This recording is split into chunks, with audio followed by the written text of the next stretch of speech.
Hello and welcome to our Winter Hot Stove season edition of Pro Baseball World Tour.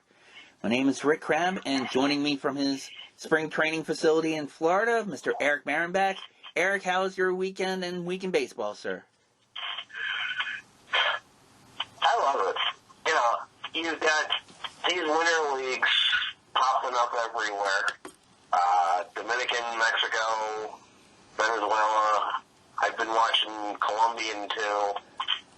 Cuba, not so much. I'm just wondering if the channels are getting, like, screwed up in a way, or I don't know, but there doesn't seem to be as many Cuban broadcasts as there has been.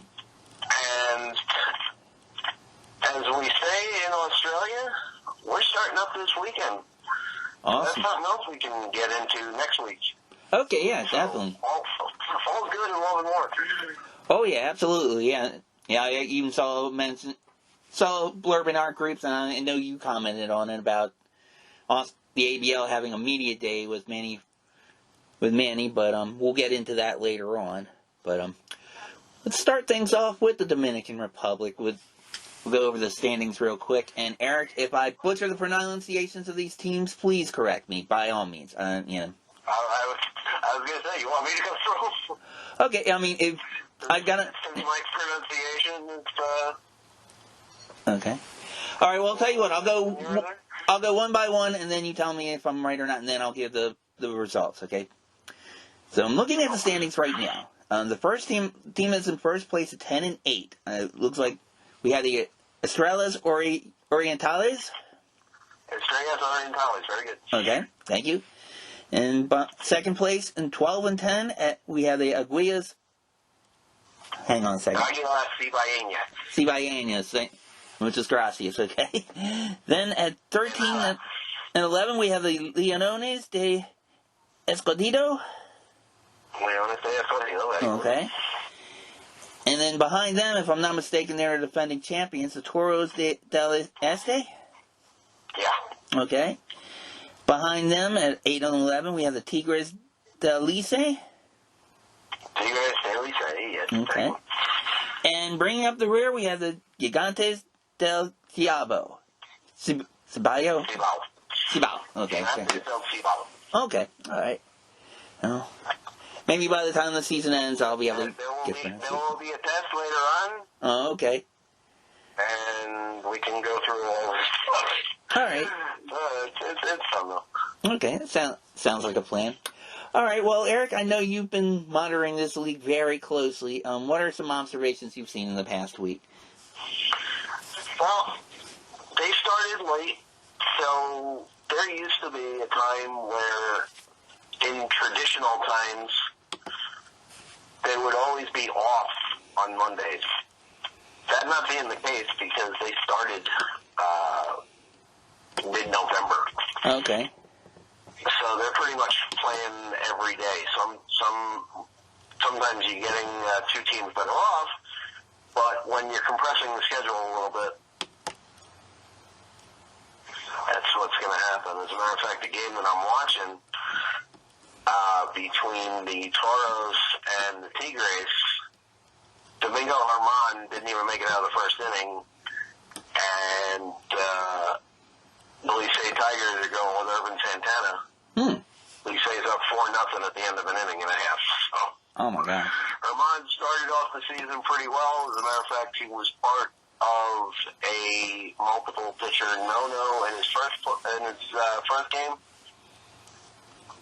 Did okay the next couple of starts, but the last two have been kind of rocky. Okay. That's the story over there. Okay, all right, gotcha. All right, well, and as far as I know, I've seen you comment on the groups with various leagues. Well, I'll ask you about this particular one. What have you seen as far as fans in the stands, that sort of thing? They allowed fans in the stands yet for that league, or? I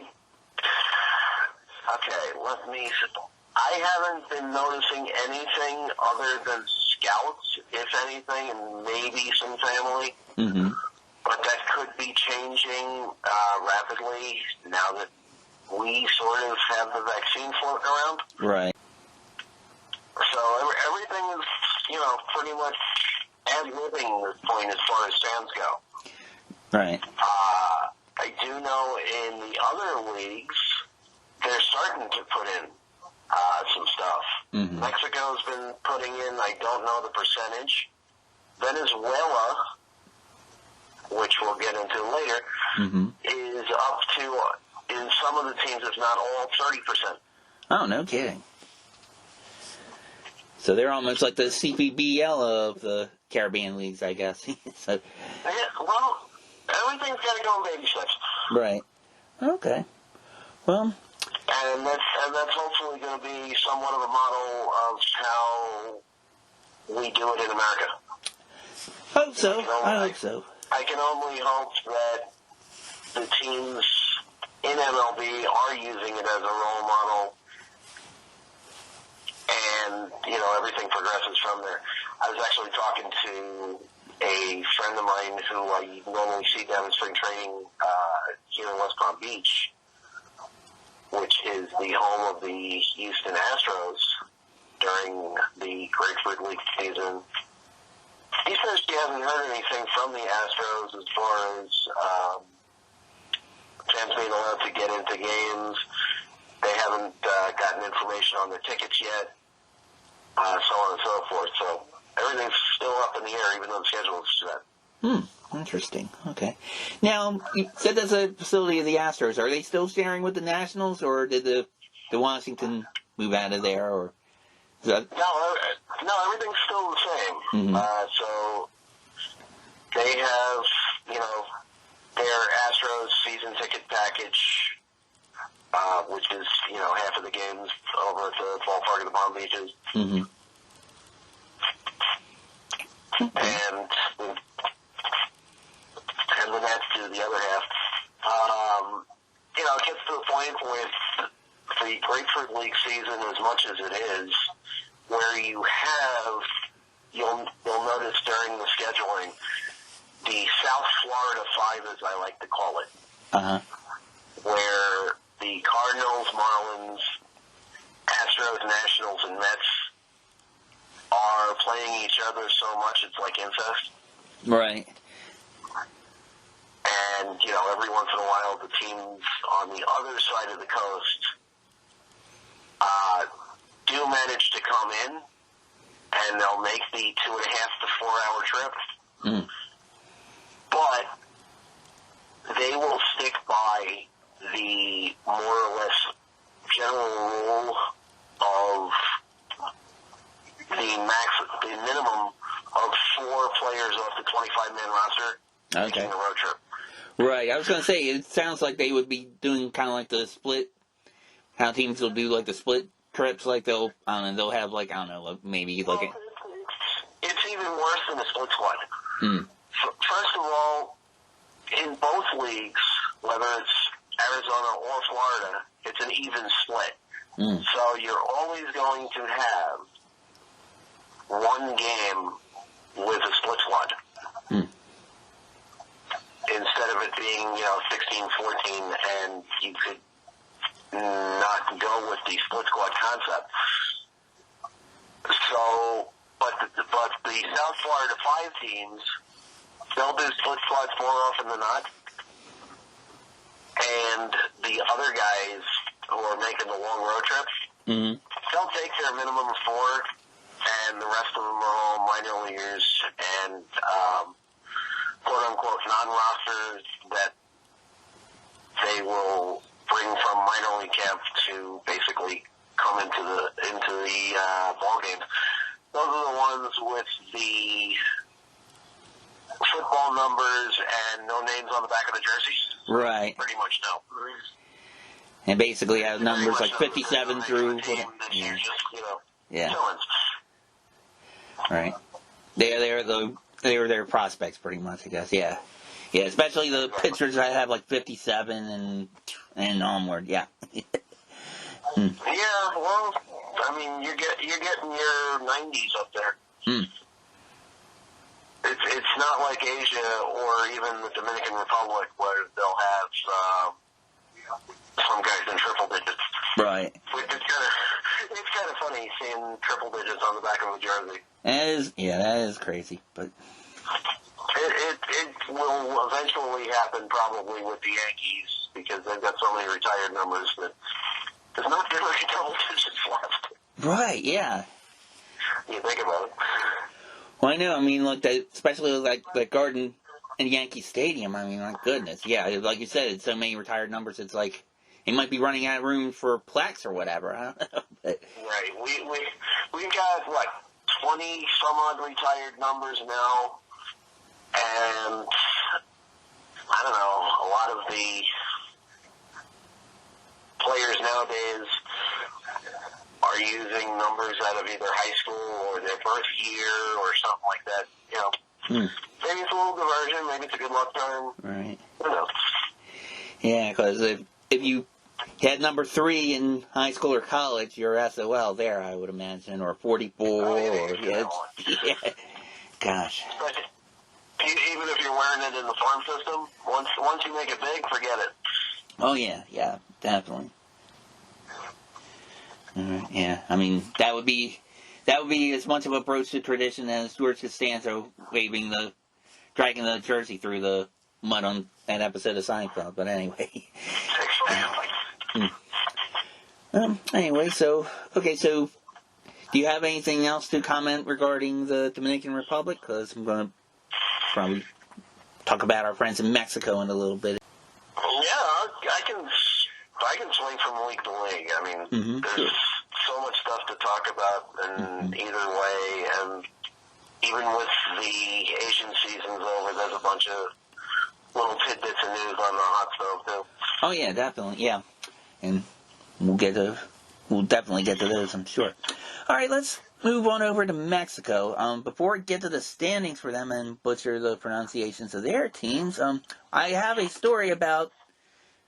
Looks like the Pacific League and the Mexican Baseball League will be expanding from 16 to 18 teams as the nation plans a major baseball boost. This is according to the World Baseball Softball Confederation, website where we usually get a lot of our European news, but they cover all throughout the world. It says the Mexican Baseball League was forced to cancel its 2020 season amid the COVID-19 pandemic, and now LMB is planning a big comeback.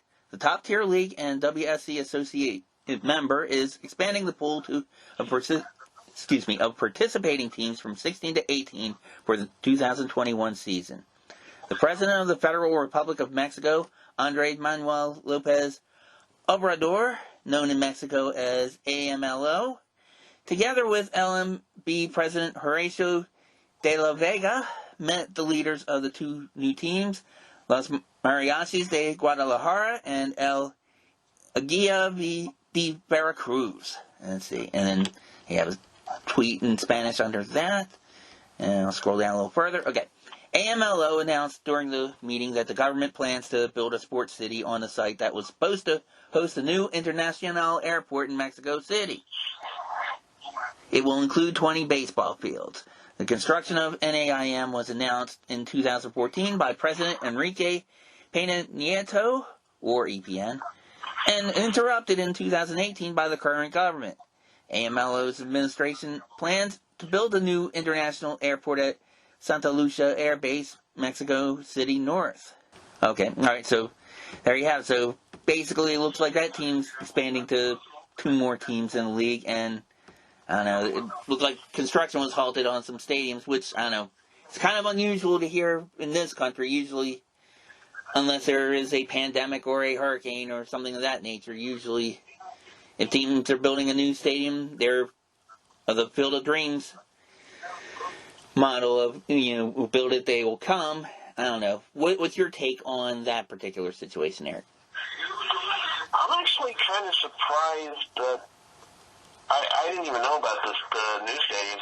I'm assuming that the new team in Guadalajara is going to use the same stadium that the Charros de Jalisco are using here in the LMP, which is the Liga Mexicana del Pacífico, which is their winter league. Right.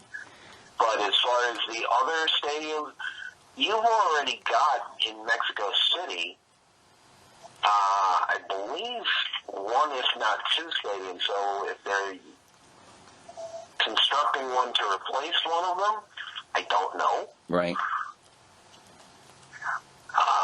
But it is kind of surprising that they did actually stop construction there because, okay, I went to Mexico for years basically on vacation in the Pacific region in Puerto Vallarta, and they were always doing construction on something, but they worked nonstop. I mean, these guys would put up a building in like half the time that we would here in America. It's just unbelievable how these workers would go. But then again, we were supposed to pay for a wall, right? Yeah, we had a little bit of a snag with that, so yeah. You never know. But right. Proud to be part of that Mexican league, if they are going to expand. Mm-hmm. The LMB is more or less a AAA affiliated league. Okay. So it could be where they integrate it with the current situation with what's going on in the minors of the United States, where they're restructuring to the point where the smaller and or lesser populated stadiums are going to this draft league type situation. So I wonder if they integrate Mexico into it to make the draft league more of an international kind of thing. I don't know. That would be interesting. And I'm glad you mentioned that, Eric, because there is a story I wanted to talk to you about that more in detail. But that would probably be a good idea. I would imagine not just with Mexico. I would imagine with other countries. I guess part of their international scouting, they may want to do something with that too. So that's interesting you mentioned that. So it would be kind of a cool thing to go through, actually. Yeah. On that note, I'm going to go through the standings right now as I see them. Okay, again, Eric, help with the pronunciation if I do slaughter their names. Okay. First team I have at 27-16, I have the Yaqui de Obregon. Okay. And at 24-17, I have Hermosillo.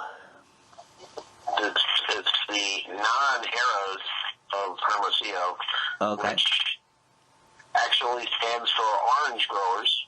Oh, okay. You'll get a kick out of some of these nicknames as I translate for you. Gotcha. Okay. And then we have at 24-18 the Algodoneros. Yeah, they're from Guasave. Algodoneros. You're gonna laugh at this one. Okay. It's more or less the Cotton Pickers. Oh, okay. All right. That's cool. Okay. All right. Yeah, these cotton picking teams. Gosh, I mean, yeah, you talk about name some of our teams in our country. I can imagine if they still had a team in the U.S. called the Cotton Pickers. That would cause just a little controversy. I could be wrong. Well, down south, you never know. Yeah. And it's funny because, we've been through the Asian leagues where most of the teams are animals. Mm-hmm. But in the Dominican, you've got a bunch of animals. But in Mexico, they go total off-wire. Okay, yeah. Yeah, it looks like either occupations or ethnicities. Yeah, I mean, as I'm going through these, let's see. Mm-hmm. Yeah. Then we have a fourth place at 25-19. We have Jalisco. The Jalisco Charros. Jalisco Charros. I don't actually know what that means, so. Okay. All right. Okay. Well, that makes two of us, and hopefully, I don't know, we'll learn as we go along. All right. Then we have at 22-20. We have the Aguilas de Mexicali. That's the Mexicali Eagles. Okay. Really. And then we have our Pet Gorilla's favorite team, the Tomateros, at 22-21. Yeah, that's from Culiacan. I've been there. That's the tomato growers. Oh, okay. So the orange growers are Hermosillo. Oh, man. imagine the orange growers and the tomato growers throwing their respective produce at each other. That would be interesting. I was going to say, good food scientists should ever take that, especially if Chongo is involved. And we gotta get a team. We gotta get a team that makes pies, and then you have a Three Stooges. But anyway. Yeah, a little food fight here. Then we have a 21 and 22. We have Mazatlan. Mazatlan deer. The deer. Okay. Okay, so like. Then at 19 and 22, we have Monterey. Now, I'm curious about this team, Eric, because their logo looks a lot like the Yankees, but it looks like it's done with an M and a D instead of the NY. Okay, Monterey Sultanes, the Sultans. Mm-hmm. They are actually one of the newer teams that came in a couple of years ago, and they were actually a former. And actually, they do both the Summer League and the Winter League as the Sultanes. Okay. So it kind of carried over. It's a definite logo change, though. I'm trying to remember what the old logo was in just the Summer League, but it was definitely a logo change from years ago. Interesting. Okay. And at 17 and 27, we have the Mayos de Navajo. Now, correct me if I'm wrong, Eric. Is this a team that was in Cancun or near there? I'm just guessing because I've been to Cancun and went to some Mayan ruins there, but it could be, totally off. The Cancun team is either the Tigres de Quintana Roo for the summer, or there was a team at one point in Cancun itself called the Lobstermen. Oh, okay. The Longoceros. Right. And it was funny because the couple of years that we did go to Cancun on like a timeshare bit, in the wintertime, I would ask the cab driver where their stadium was, and they'd look at you like I've got three heads. Like you have lobsters thrown out, yeah. No, it's more or less where they just care about soccer and not baseball. Gotcha, okay. All right. Well, then finally at the end, we have at 12 and 31, the Caneros Mochis? Okay, it's the Cañeros de los Mochis. Okay. So it's the Los Mochis Canaries, pretty much. Gotcha, okay. And I am proud to say that I have jerseys. I have game-worn jerseys from... Wait. 3 teams. I have Mike Lowry's Caneros jersey. Okay. From about 10 years back. I bought a Alfredo Aceves jersey from Culiacan. Okay. That same year. Nice. And what else did I buy? I bought a Yankees jersey of, I believe, it was Jorge Cantu. Damn.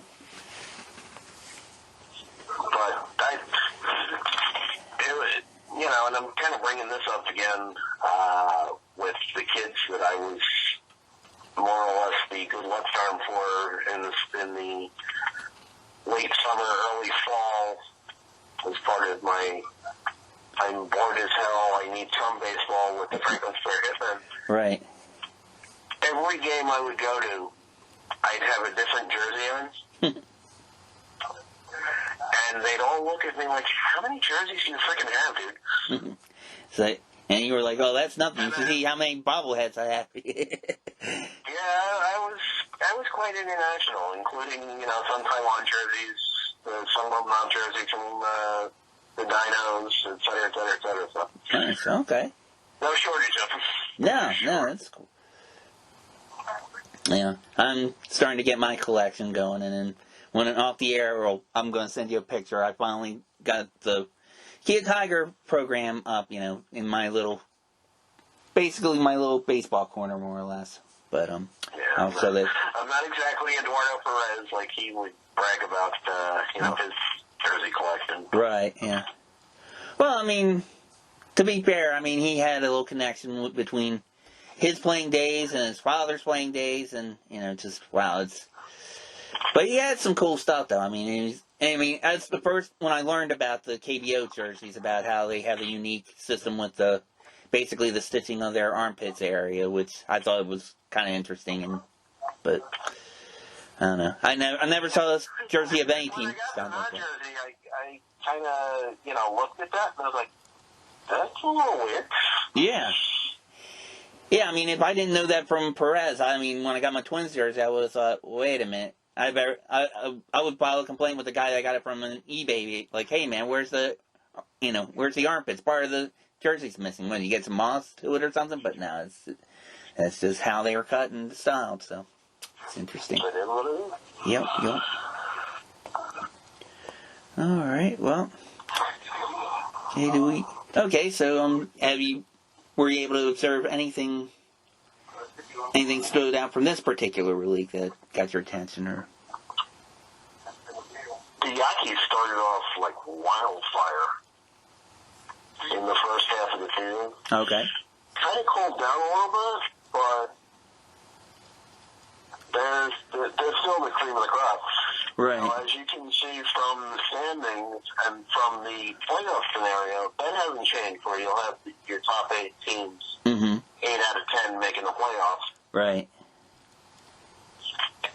And eventually the winner representing their team in the Caribbean World Series. So that's how it works.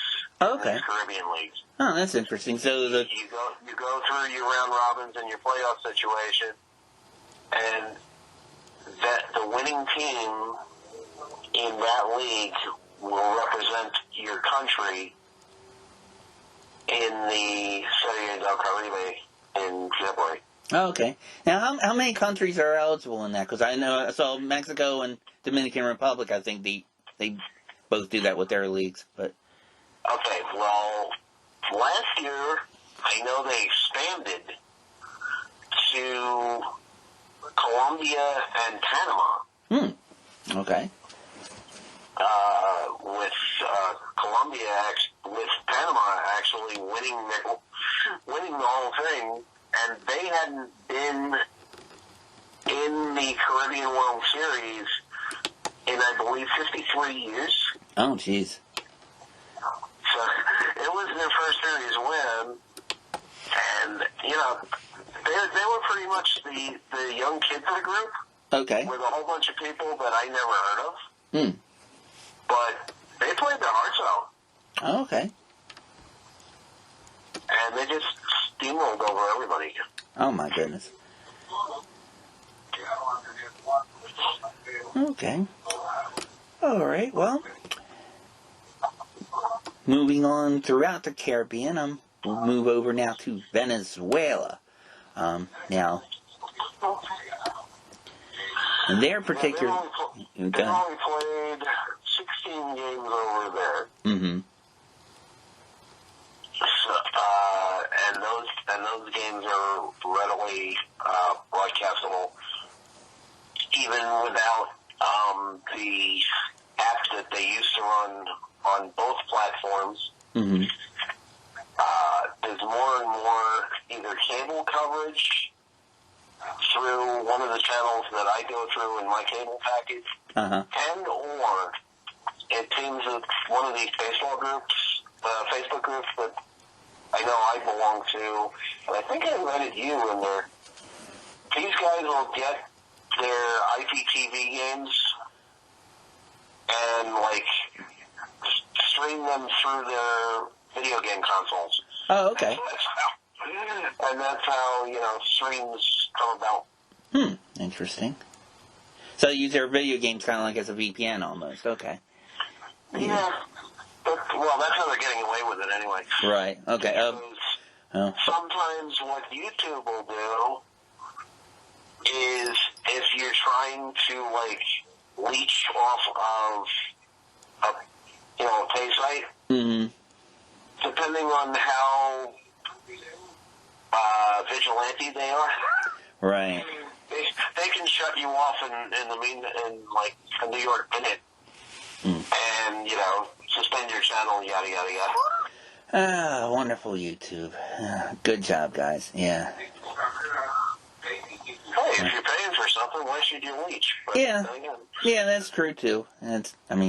Especially from what you told me, what the Mexican leagues charge to watch their games through their system. Yeah, but and I can't say I blame them. But it's a whole new server, and higher quality.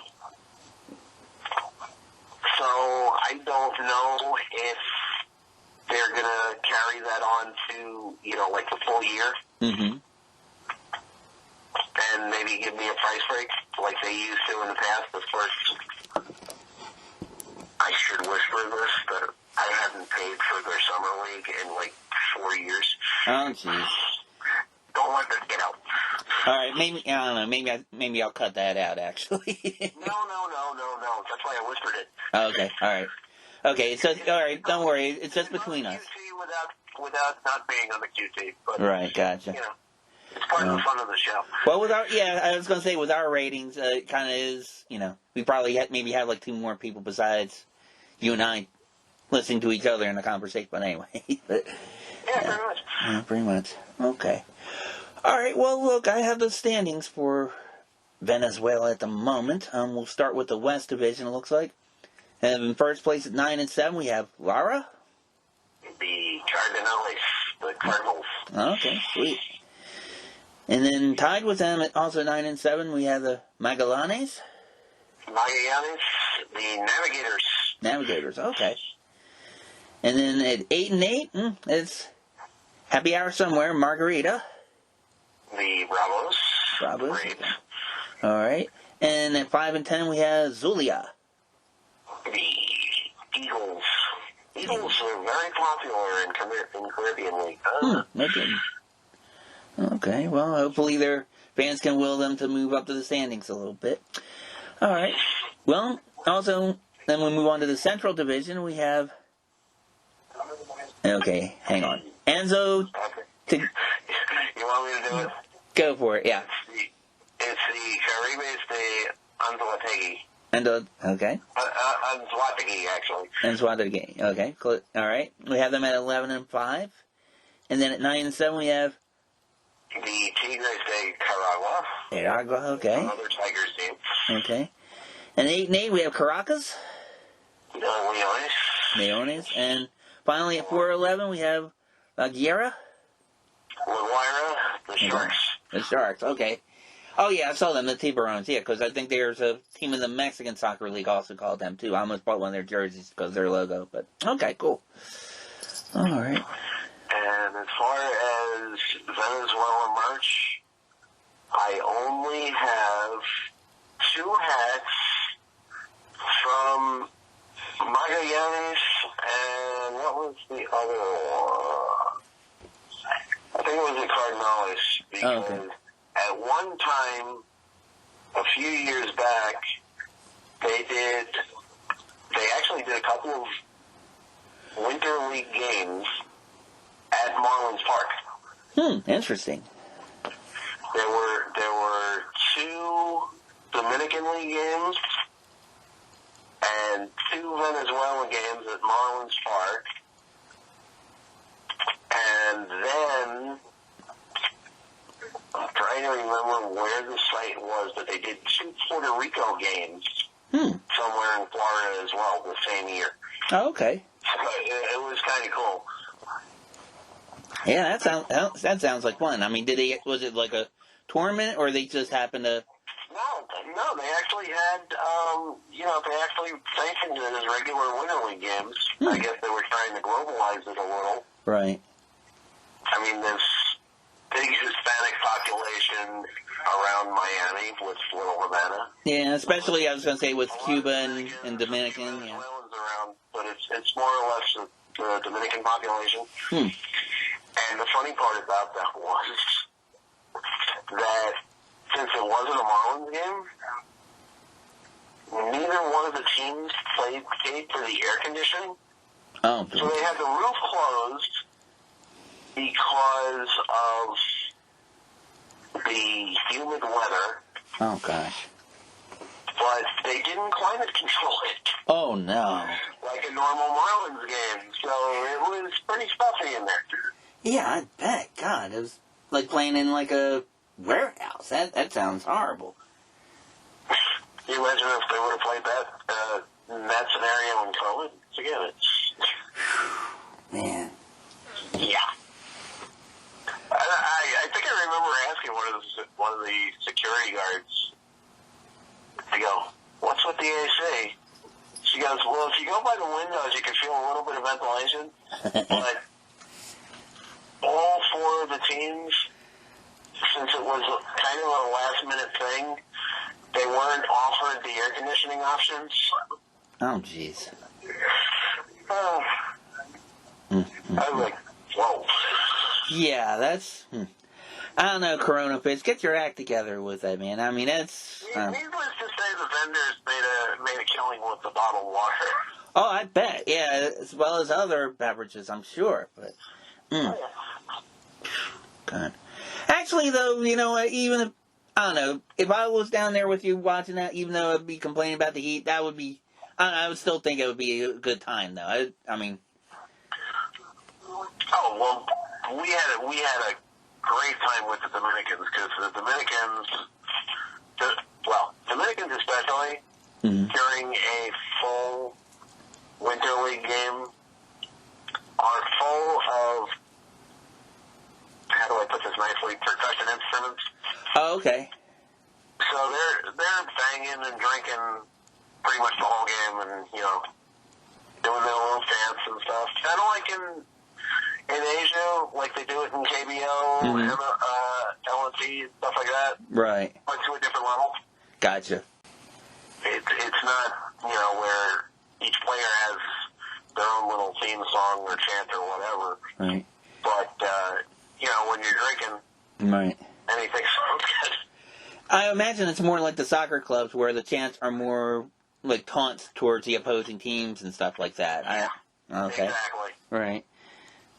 Actually, that would be kind of cool. I mean, that's one of the things I enjoyed about MLS here, like going to DC United. They have a big fan club called Barra Brava, and it's like, I don't know. I've read some of their chants that were translated in English, and I will not read them on here, folks. I mean, it's what they would say about, especially about the Red Bulls or, you know, some of their stuff. I mean, it's just pretty nasty, but... Was it something regarding Bulls balls or something like that? Oh, yeah. I mean, I remember, this wasn't one of the things. I remember they used to call them when they were the Metro Stars, they called them the Metro Scum, and then and it's like they were kind of like parodies of other songs, you know, used like other melodies to it, and they were basically saying how, well, let's put it this way, the LGBT community would probably be offended by some of these chants, okay? I'll leave it at that. But, but anyway. Yep. Alright, Eric. Well, listen, is there anything else you want to comment about Venezuela or any of our other friend nations in the Caribbean? Or well, remember I told you that Domingo Herman didn't even make it out of the first inning? It is now 6-0. Tigres de Licey. Oh, man. Over the Toros in the third inning. So Santana's mowing people down, and the Tigers can't even get out of the runway. Oh, man. So they kind of brought a little bit of KBO-ness to their pitching. Can't even get out of the runway, so. Yikes. Unreal. Alright then. Alright, folks. Well, listen, we're going to take a break. And when we come back, we're going to just give a bunch of various miscellaneous hot stove items involving some leagues that are currently playing, as well as some of our favorite summer leagues, too. You're listening to Pro Baseball World Tour here on RTC Multimedia. We'll be right back.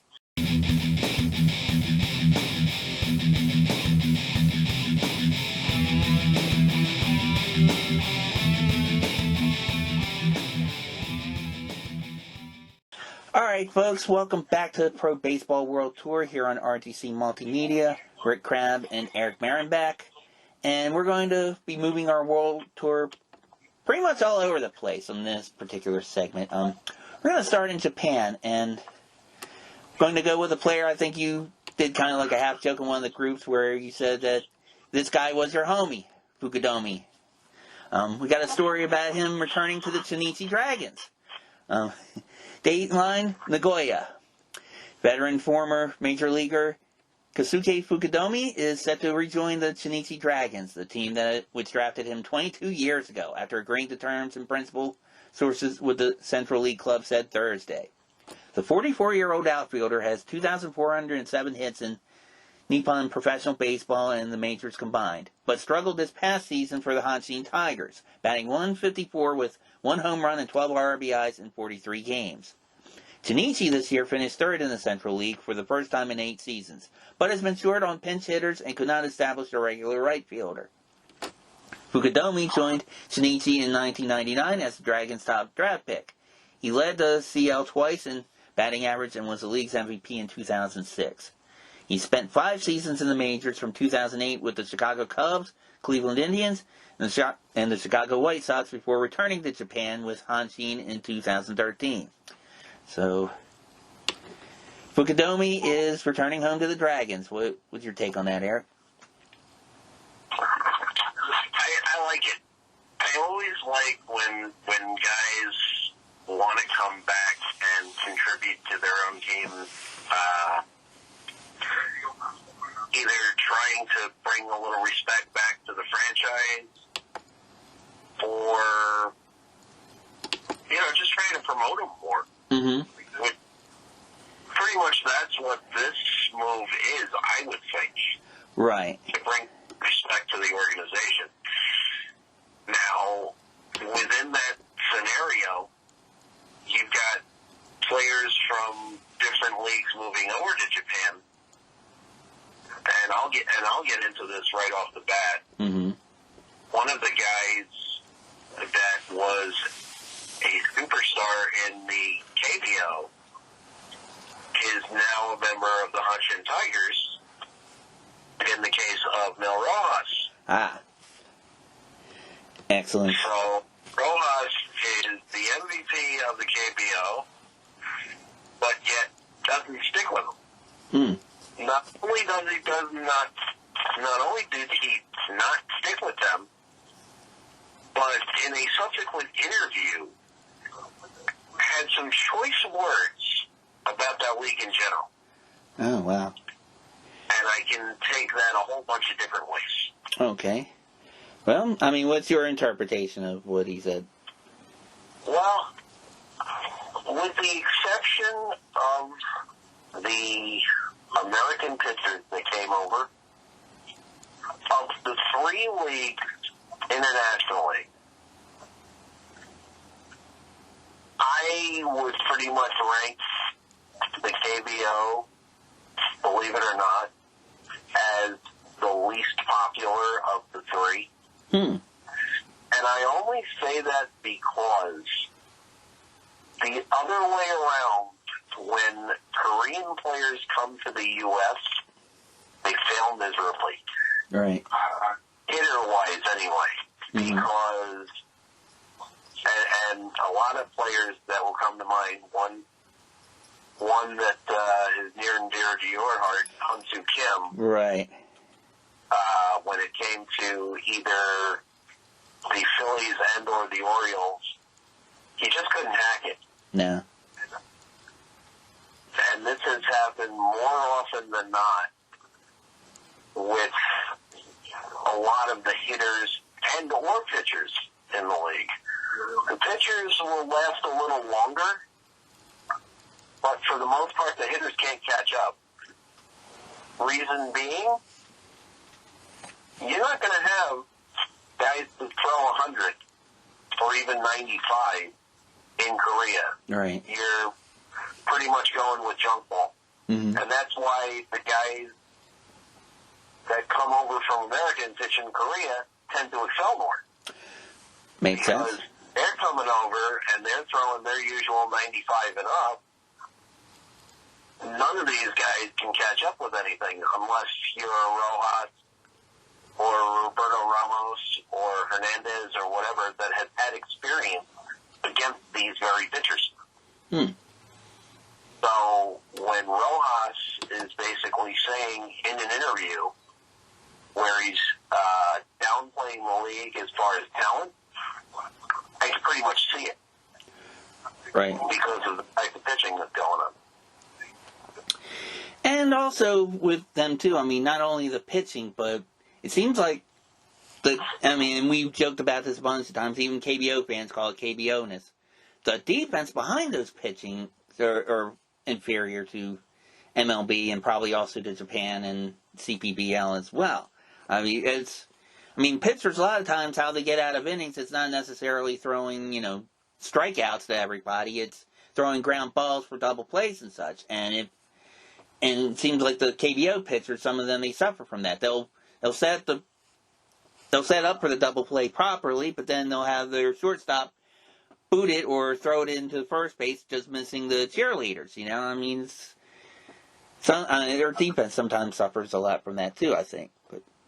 And I had heard at one point, I forget who it was, that the Asian leagues, particularly the KBO and less of the case in the MPB, mm-hmm. the coaches discourage infielders from diving. I don't know if this is true. Right.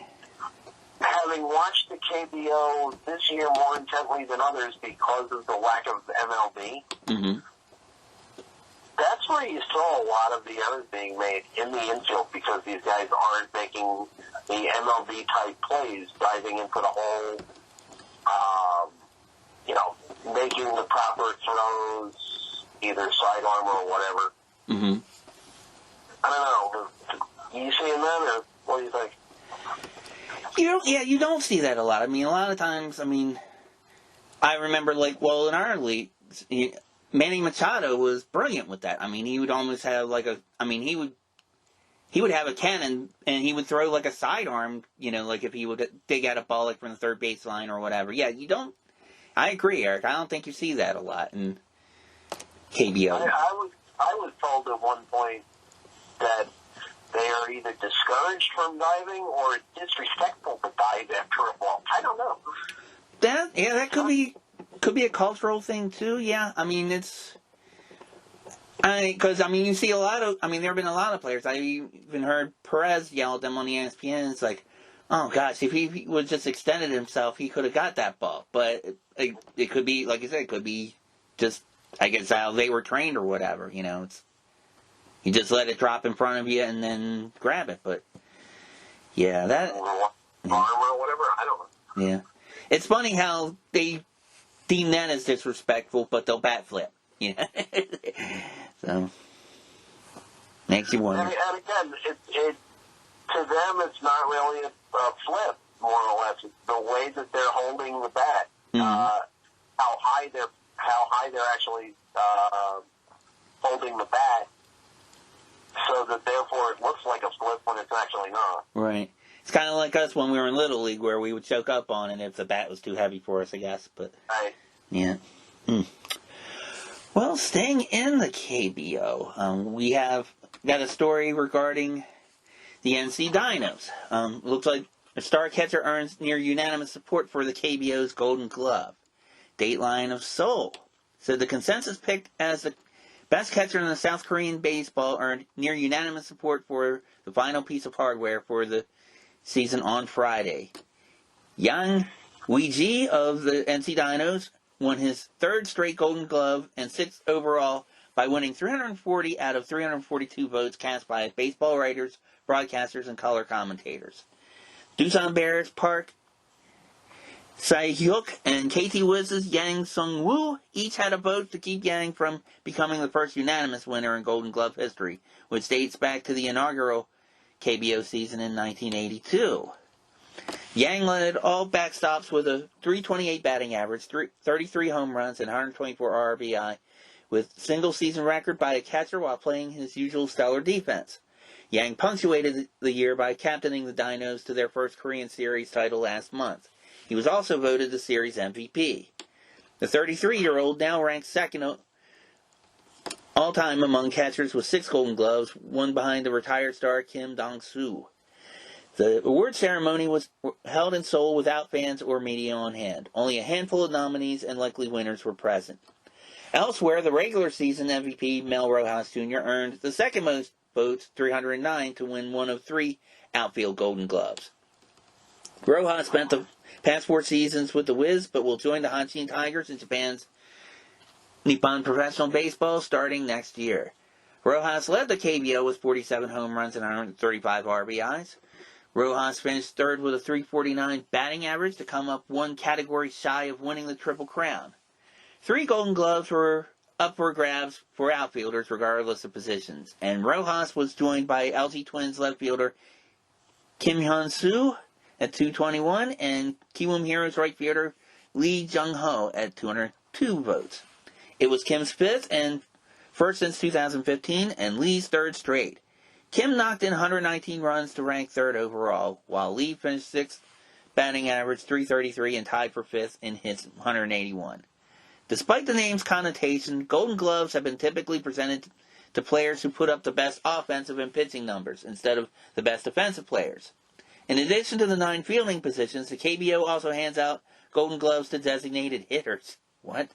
The league leaders in major offensive and pitching categories all earned automatic nominations. Yang's Dino's teammate Park Min-woo won his 2nd straight Golden Glove at second base with 299 votes. Park ranked 4th in batting average, .345, and 8th in on-base percentage, .402, while leading all second basemen in those categories. It was his 6th straight season with at least a .300 batting average. Another easy choice came at shortstop, where Kim Ha-sung of the Heroes earned his 3rd straight Golden Glove. Kim collected 277 votes. Kim batted .306 with .397 and .523 with 30 home runs, 109 RBIs, and 111 runs scored to lead all shortstops. 2 Wiz players earned their first Golden Gloves, Yang Jae-jong at 3rd base and Kang Bak-ho at 1st base. Sorry again for the slaughtered pronunciations. The 3rd base was... What's that? I said I can't help you with those. I can do Spanish, but I can't do Korean. Okay, all right. Maybe you have to get Daniel Kim to help us one day with that.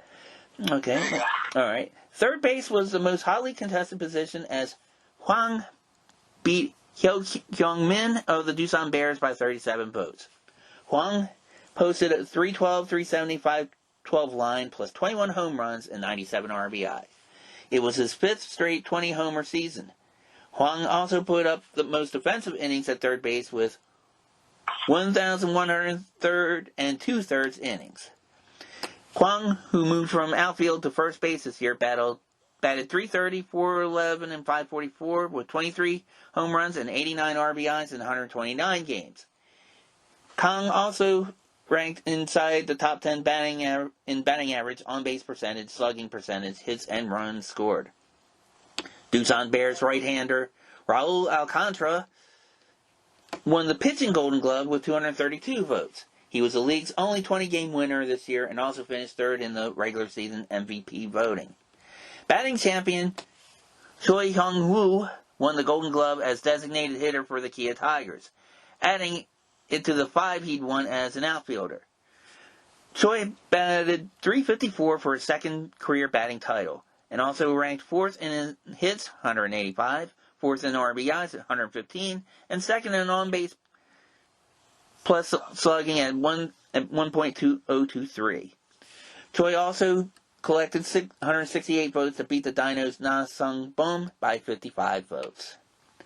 And so there you had, those are the Golden Gloves for Korea. Now, Eric, after reading that this time and when I originally read it, I wanted to ask you, it's funny how their quote-unquote Golden Glove works, where the Golden Gloves are awarded to basically offensive players and pitchers, but they also have a separate defensive award called, I think it's called the Golden Bible or something of that mate. Does that sound right? I didn't even hear that one. The best part of that is how they award a Gold Glove to a DH. Right. It kind of reminds me of trying to remember the year that Rafael Palmeiro won the Gold Glove at first base despite playing only like 35 games at the position, and the rest of the time he was DH. Yeah, pretty much, yeah. I mean, what is it, like a golden batting glove, maybe? I don't know. It kind of brings you back to that. Of course, you know, Palmeiro was part of the B12 era in steroidville, but that's all good thing. And of course, you blame that on Miguel Tejada. Right. A whole other story altogether. Yeah. As far as KBO transactions, I'm seeing, let's see. First of all, congrats to Yuji Yang, also known as Eduardo Perez's favorite player. Right. Some other guys that are leaving the KBO, I noticed Chris Flexen signed a contract with the Mariners. Mm-hmm. Josh Smith, who was a Marlins prospect at one point, has actually signed on with Kiwoom, while Casey Kelly got signed for a third season with the LG Twins. Oh, yeah, I did see that. I forgot to mention that, though. But, yeah, I saw that as well. So I'm seeing that. They also just put in a somewhat of a KBO tracker for foreigners. And so far, Danny Kurtz has put in for, I think, 4 of the teams.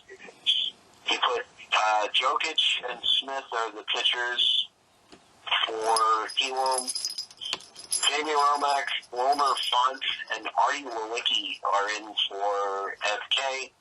Okay. William Cuevas will still be in there for KT. And Hanwha is going, as far as their foreigners go, with former SK guy Nick Bingham. Ryan Carpenter from the Racket and Monkeys, and another former player who was an outfielder for the Mariners and A's, Ryan Healy, came over. Yeah, I saw that, too. Hanwha seems to be going in a different direction now that they've got Severo and some of his coaching staff in there. So we'll see what happens. Yeah, I mean, it's... Unfortunately, with Hanwha, it's like, okay, where do you start? I mean, as far as, okay, usually a team in any sport will be like, okay, we need to address this need or that need. And Hanwha's like, okay, yeah. Yeah, you kind of like got to tear everything down and start from the beginning. Yeah. It's good for LP for Lotte rather, that Dan Straley's coming back. Mm-hmm. Let's see, what else am I seeing here? Ryan Healy, I mentioned that. Oh yeah, Samsung brought back David Buchanan on a one-year deal. Okay. Preston Tucker's back with Kia, so that's pretty much there. Right. Now, forgive me, Eric, and you may already know, I thought I saw in one of our groups, I'm looking for it now. There was a story about the Brother Elephants in the CPBL. They had acquired some of them. I'm trying to find that story as... No, well, this is actually a big move for their pitching. Okay.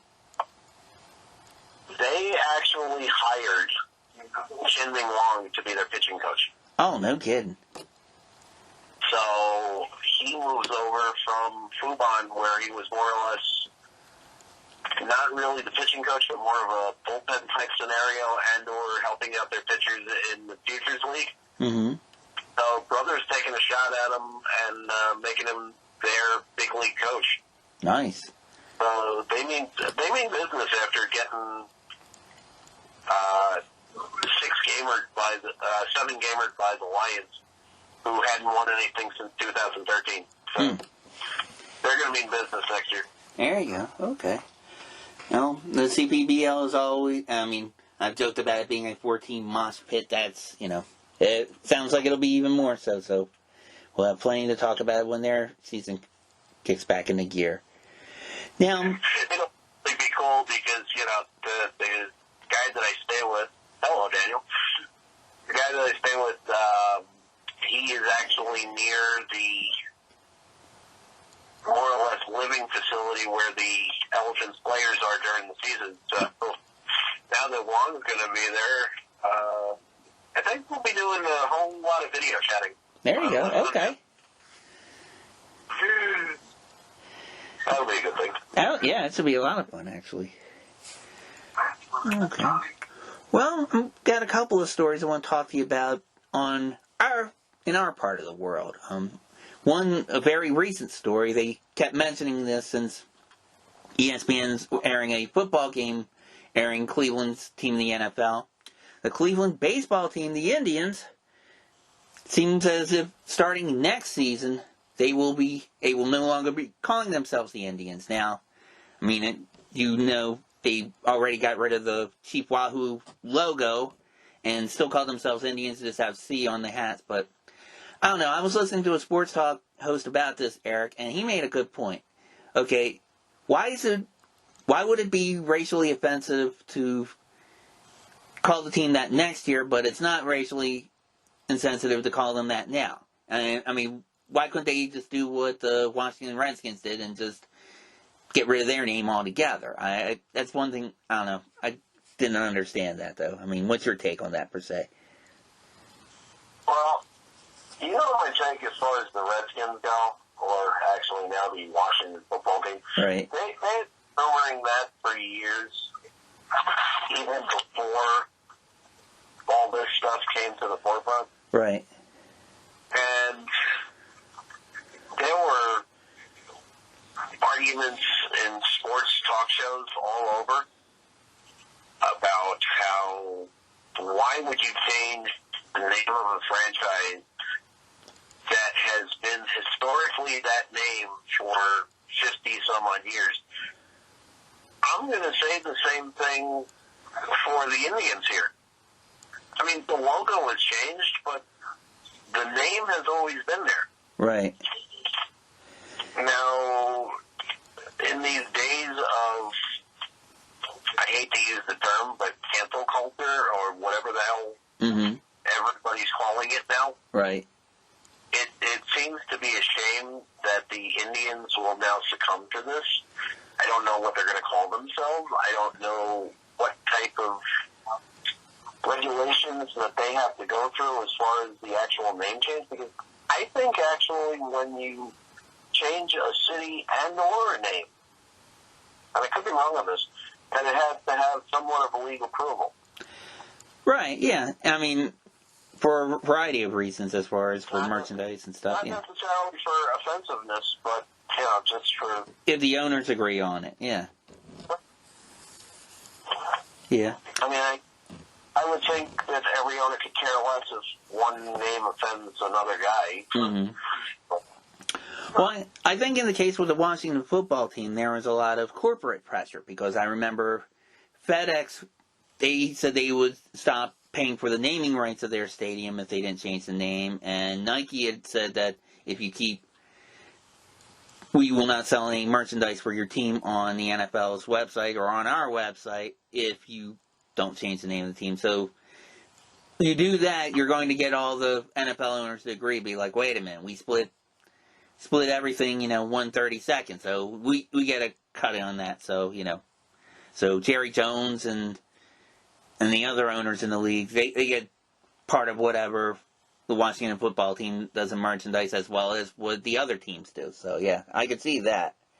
Now, one thing I noticed, though, a lot of the college teams, I mean, they fell into that category. They changed any, like Syracuse, they went from the orange men to the orange and that sort of thing. And I think in New York, St. John's, they did the same thing as well. But there were some teams, such as Florida State, they refused. They were like, no, we don't want to change it, mainly because the Seminole tribe weren't offended. They thought, this is cool, we have our own team. It's like, no, we don't want you to change that name. So I'm wondering how that's going to work with some teams. I mean, Indians I could see because that's kind of the derogatory term, I guess, for a lot of Native Americans. But Braves, I would think, would be more like a tribe, like a specific, I don't know, or like the Chicago Blackhawks, which was an Indian tribe as well. I don't know how that's going to work with teams like that. So it'll be interesting to see, because I had heard once Cleveland changes, they're going to go after probably the Atlanta Braves for that same reason too. But you're right. I could see it.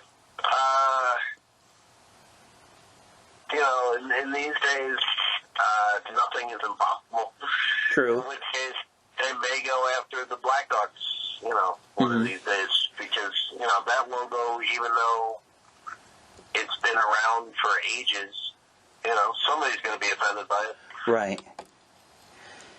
And, I mean, I think also in that part of the world, the University of Illinois, the Illini, that was an Indian tribe. So, I mean, or Native American tribe, I should say. I apologize for that. But, yeah, I mean, that's kind of like a local team. And it's almost like, I mean, it's different, but it's a team that associates specifically with a local area. Like, I guess, like for New York, for the Knickerbockers. I mean, it has ties to New York. Now, it's just kind of like, I don't know, almost like a local term, I guess. I don't know, but... Yeah, well, I mean, look what you got in New York with baseball, the Metropolitans. Right. New York Mets. When St. John's went from Red Men to Red Storm, I actually couldn't understand it. And there was another team in my neck of the woods, and it wasn't necessarily a big school. At one point, they had gone down to Division III and then worked their way up to Division I. The Hofstra University team, at one point, they were known as the Flying Dutchmen. Oh, okay. And they changed their name to the Pride. I don't think it had anything to do with anything being offended by it. It was more of a marketing thing. But it got to the point where, I guess from budget concerns, they cut off their sports program altogether. Mm. Yeah, that's kind of a weird transition too. I mean, I could see if they changed it from like the Flying Dutchman to the Flyers, where it was like a variation of it. But I mean, yeah, that's kind of like, where do you get pride out of that? I don't know. Unless, I don't know. yeah. Half of these teams, even in minor league baseball, they'll do name changes, not necessarily, during affiliation changes, but it's all about marketing. Right. I mean, I've seen like Selling and stuff like that. Yeah. And I mean, yeah, a lot of it's like marketing firms. They are like, okay, what can we do with this?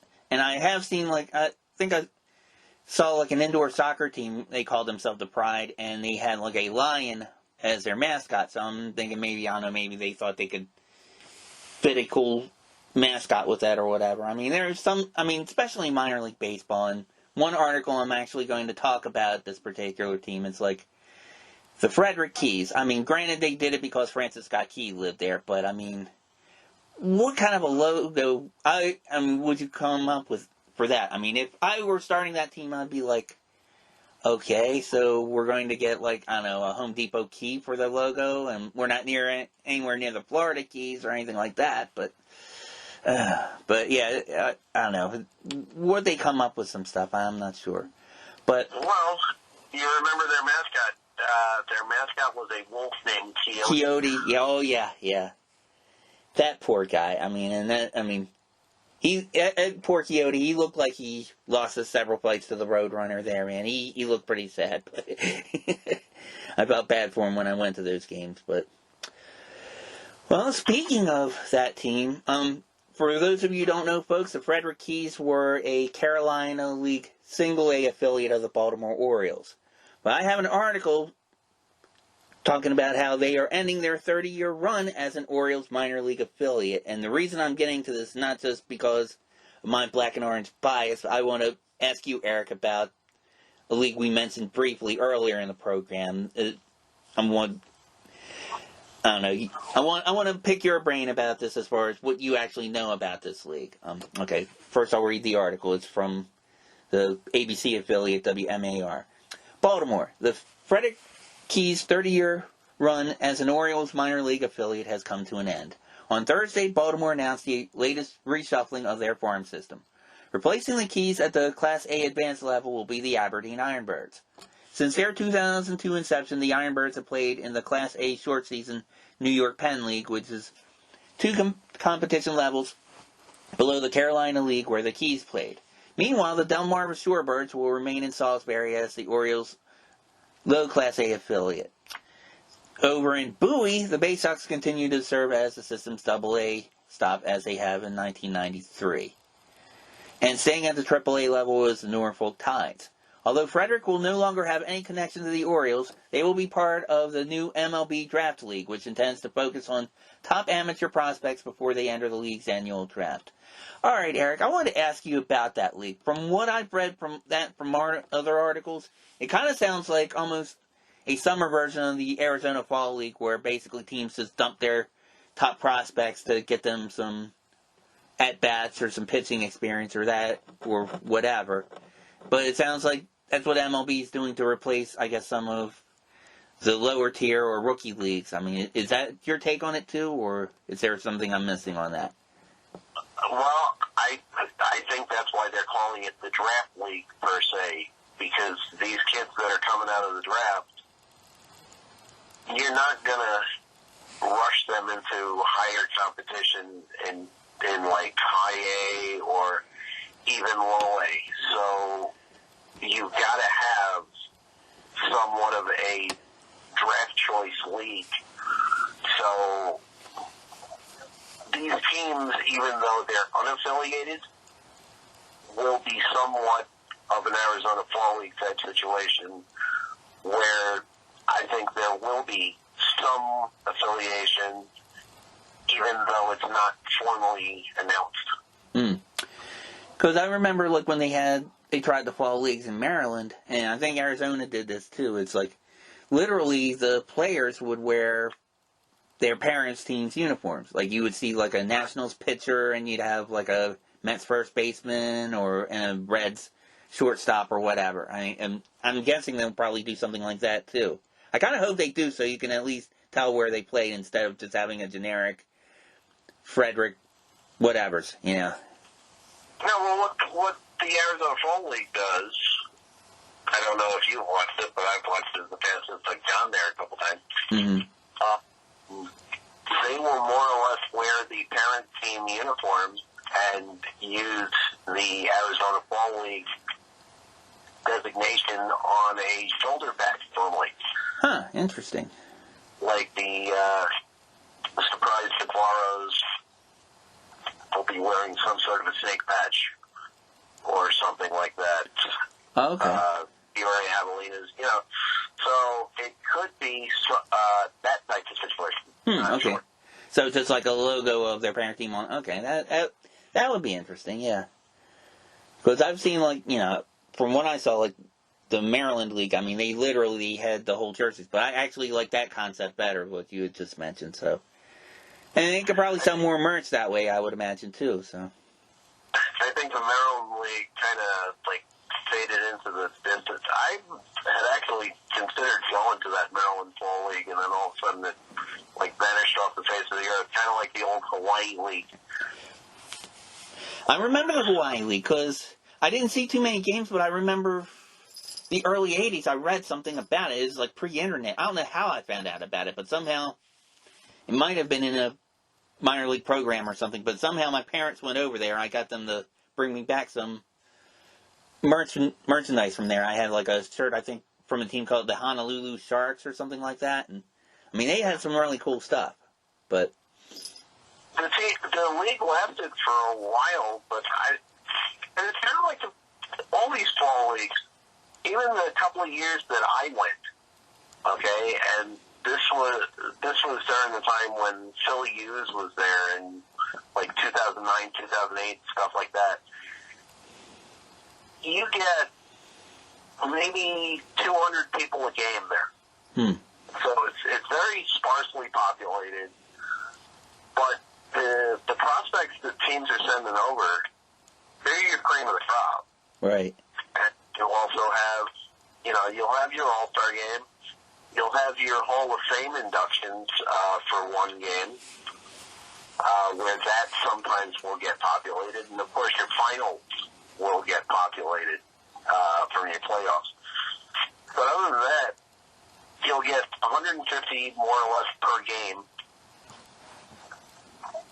You're almost always having a night game, so you can hit 2 games in a day. And, of course, for those of you that are unfamiliar with Arizona, their facilities are so close that you can hit the 2 games in a day, and your total travel time is maybe 15 minutes. Nice. It's nirvana. It really is. And, since there's so few people at the Fall League, the player interaction, was primo. Yeah. Yeah, I bet. I'm kind of surprised, though, at some of those, because, for a long time, the Diamondbacks weren't there. They didn't have any teams. I'm kind of surprised that they, that people didn't latch on to that. I know in this country, a lot of times people are set in their ways as far as seasons. It's like, okay, fall's football season, winter's basketball or hockey season or whatever, and, then summer's for baseball. But I don't know. Some people are narrow-minded that way, but I would enjoy that. Especially if you go to somewhere like Arizona or Florida for the warmer weather year-round or whatnot, why not go see some baseball? Especially if it's going to be the top prospects. Especially if it's for your favorite team. It's why you go to minor leagues. You want to see if they develop. If they're going to be able to help your favorite team later on down the road. But that's the case everywhere, though. Even during baseball season, if your team is out of it, you automatically, some fans that are so close-minded, they'll switch right to football because football is more of a guaranteed cash cow for some historic reason. Mm-hmm. So as soon as your baseball team starts to suck, which in the case of the Marlins is usually early April, right, you're looking forward to Dolphin season in September, October. And until they start to suck in late October, early November. Although this year they're playing pretty well, I will say that. But yeah, right. Yeah. Oh yeah. I remember this. I remember games at Memorial Stadium in Baltimore before it was after the Colts left and before the Browns came in as the Ravens. They would have some people. They used to get a lot of fans coming from D.C. And I remember going to a game sitting in the upper deck, and this one person from D.C. he actually brought a battery-operated TV to watch the Redskins game, and there's a couple of people from Baltimore that were like, fuck the Redskins, They wanted to play them, over it, but I don't know. It's just a rivalry that used to happen or still happens sometimes with Baltimore and Washington. Not nearly as much as it used to, but I don't know. I thought that was kind of crazy. But yeah, you're right. It was, at the time, it was like when I think it might have been the 88 for 23 year. So anyway, yeah, by that time the Orioles were. Yeah, they were definitely Hanwha Eagling it that year for sure. But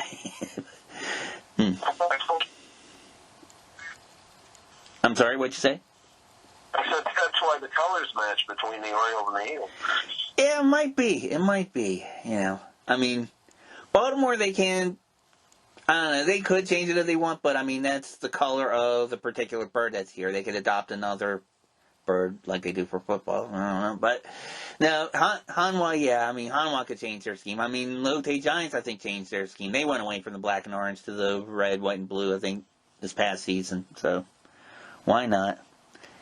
Especially since there are Americans like you and I that'll buy merch for that league now. So, but right. And I wonder next year, if ESPN picks up any league whatsoever, and B, if the international merch sales will be consistent a year following. I did notice that I think it was ESPN signed on for the Mexican Summer League next year to broadcast like 60 games. Oh, no kidding. Huh.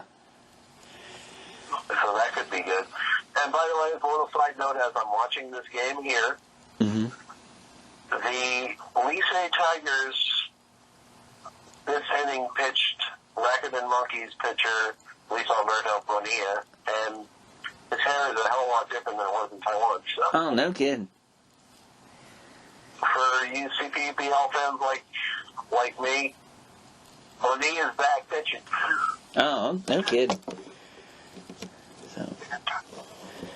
So, and that's, that's one thing we commented about, I think, last week and in other episodes too, Eric. I mean, as far as these international leagues are getting more exposure worldwide, not just KBO through ESPN, but I think just, technology in general. I mean, now you almost don't have to send fly a scout to Venezuela or the Dominican Republic or Japan or whatever. They can watch the games on TV. Although I would imagine, though, there's even, live scouting, there's probably still some benefits. You can't always see the mechanics of somebody's swing, for example, if you're just watching on ESPN, because of camera angles and such, so. But. And that's also probably part of getting back to the Mil Rojas thing. Mm-hmm. I think he felt maybe neglected by the lack of scouts that were actually there. Right. I don't know. Again, I had fun watching the KBO this year, even in the absence of MLB for the first 3 months. I had fun with it. Of course, I always have fun with the CPBL and the occasional NPB game. But going back to Rojas, I can see his point about how he felt neglected, because in MLB, there's scouts all over the place looking at you. Right. You're trying to move up and you're trying to get to the promised land, the old living the dream kind of thing. Mm-hmm. Maybe he didn't feel quite that way in the KBL. I don't know. Right, well, and maybe he felt that way, but you know what? If a government isn't allowing people to come to the country to do that, that's nothing they can really do. I don't know. Or at least limiting as far as access to that, but. Supposedly for business purposes it was allowed, so. Yeah. It's possible. Yeah. But, I don't know. Regardless, it seemed like he wanted a bigger payday. He wanted one back in, in major leagues, But you know what? Well, he definitely got a bigger payday in Japan than he did in Korea. Right. Oh, I don't doubt that one bit. That's Japan. I obviously my professional baseball career was cut short by basically lack of talent and being about 30 years too old now. But no, but Japan. I've always been told that it's been it's a high level of baseball anyway, and their fans are enthusiastic, and it's it's a big tradition over there too. So I could. It seems like It seems like NPB players could. They won't make the living that they do, that players in Major League Baseball in the United States and Canada to do, but that's only just because the salaries here just skyrocketed, though. At one point, I think Japan's salaries were competitive with the United States, so. But. And it's all relative according to the cost of living in that particular country, too. That's a good point, yeah. You saw that, I think they showed the contract of, I don't know, it was one of the Korean players that just got re-signed or whatever. Right. And it's like an unheard of number in Korean currency. It's like 29 billion won or something. Mm-hmm. But if you convert it to American dollars, it's like, maybe $400,000. Oh, okay. So it's a dramatic difference. But then again, in the standpoint of the Korean economy, it's a lot of money.